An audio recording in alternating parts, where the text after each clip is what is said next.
Kisah kebangkitan Southampton dari Divisi 3 Inggris ke Premier League merupakan hal unik tersendiri. Apalagi saat masa-masa jayanya mereka menjadi kuda hitam dengan Luke Shaw, Adam Lallana, dan Ricky Lambert dipanggil ke tim nasional Inggris. Absen dari Premier League selama 7 musim, The Saints kembali dengan momentum. Apalagi di saat bersamaan musuh bebuyutan mereka Portsmouth jatuh ke Divisi 4 Inggris League 2. Seketika Southampton dipastikan menjadi raja pesisir selatan. Namun tak lama kemudian AFC Bournemouth dan Brighton and Hove Albion ikut mendapat tiket promosi. Pemegang hak siar tertinggi Premier League, Sky Sport mulai memberikan label South Coast Derby tiap kali Southampton, Brighton dan atau Bournemouth bentrok.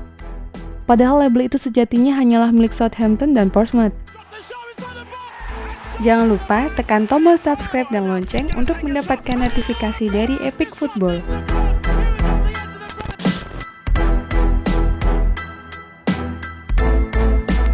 Southampton dan Portsmouth memiliki cerita panjang dalam rivalitas mereka.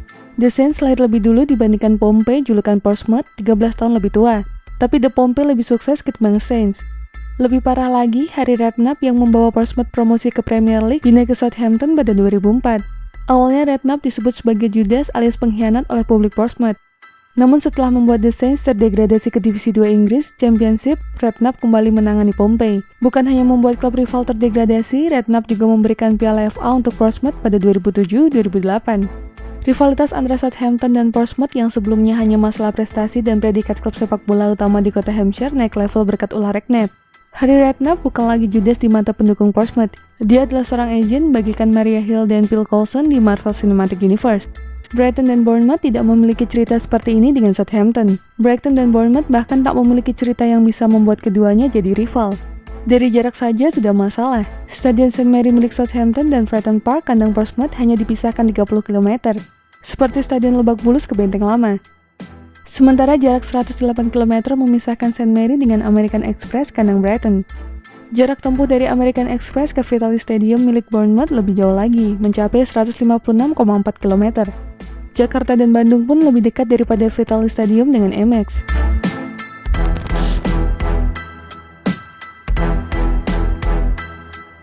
South Coast Derby antara Brighton dan Southampton dianggap sebagai lelucon oleh kedua supporter.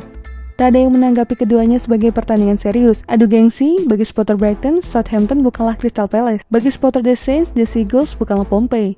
Scott McCarthy dari WA Brighton bahkan membuat rivalitas-rivalitas lainnya sebagai bentuk kekesalannya melihat label South Coast Derby antara Southampton dan Brighton. Jika pertandingan melawan Southampton disebut South Coast Derby, kita bisa menyebut Manchester United kontra Wolverhampton sebagai derby klien Jorge Mendes tulisnya di Brighton and Hove Independent. Brighton dan Southampton memang pernah sama-sama mengincar tiket promosi dari Divisi 3 Inggris League 1 2010-2011. Manajer Southampton ketika itu, Nigel Adkins, sempat berusaha memanaskan perebutan gelar dengan Brighton. Coba saja kita lihat apa mereka, Brighton bisa terus mengejar kami, kata Adkins. Sekitar 4 bulan setelah ucapan itu keluar dari mulut Adkins, Brighton ada di puncak klasemen League 1. Gelandang Brighton, Gary Dyer pun menaruh kembali genderang rivalitas yang ditabuhkan Adkins. Ada di atas mereka memang memberi motivasi sedikit, tapi saya tidak pernah merasa harus lebih baik dari Southampton, katanya. League 1 2010-2011 berakhir dengan kedua kesebelasan mendapatkan tiket promosi ke Championship. Brighton sebagai juara dan Southampton duduk di peringkat kedua. Adkins kemudian membawa Southampton ke Premier League pada 2012-2013, meninggalkan The Seagulls yang duduk di peringkat 10 klasemen akhir Championship 2011-2012. Tidak ada rasa bangga yang diperlihatkan kubu Southampton meninggalkan Brighton jauh di bawah. Tak ada rasa kesal pula dari Brighton ditinggal Southampton ke Premier League. Mereka tidak memiliki hubungan emosional untuk menjadi rival.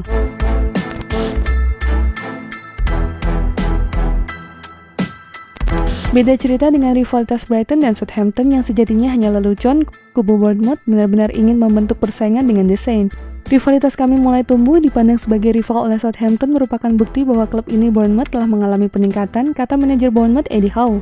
Rivalitas antara Bournemouth dan Southampton memang dapat dilihat dari sisi lain. Bukan masalah prestasi dan posisi klasemen, tapi produktivitas pemain muda. Eddie Howe punya insting kelas dunia untuk mencium talenta-talenta muda. Southampton sebagai salah satu akademi terbaik di Inggris juga sama. Sayangnya setelah Shaw, Lambert, dan Lallana hengkang, jumlah pemain muda yang diorbitkan ke tim senior The Saints mulai menurun. Hingga Maret 2019, hanya 7 pemain jebolan akademi yang diberi kesempatan main oleh Ralph Hasenhüttl. Itu pun termasuk Matt Targett, James Ward-Prowse, Sam Gallagher, dan Jack Steven yang sudah ada di tim senior sebelum 2018-2019. Jika terus seperti ini, bukan tidak mungkin talenta-talenta muda di pantai selatan mulai menengok Bournemouth. Pasalnya, Eddie Howe telah terbukti membuat Nathan Ake dan Joshua King kembali diperhitungkan setelah sempat disia-siakan Manchester United dan Chelsea. Howe juga mengisi skuad Bournemouth dengan potensi-potensi dalam negeri seperti Jordan Ibe, Lewis Cook, dan David Brooke. Berbeda dengan Southampton yang mulai menggusur talenta lokal untuk Jonny Vestergaard dan Pierre-Emile Hojbjerg.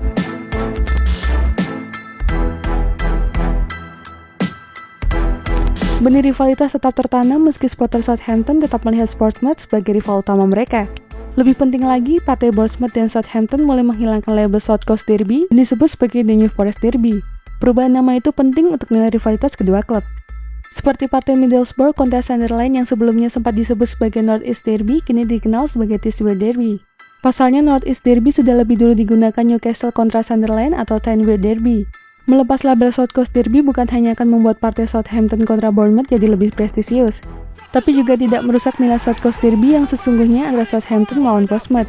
Memberikan label itu pada laga lain sama saja mengurangi tensi rivalitas.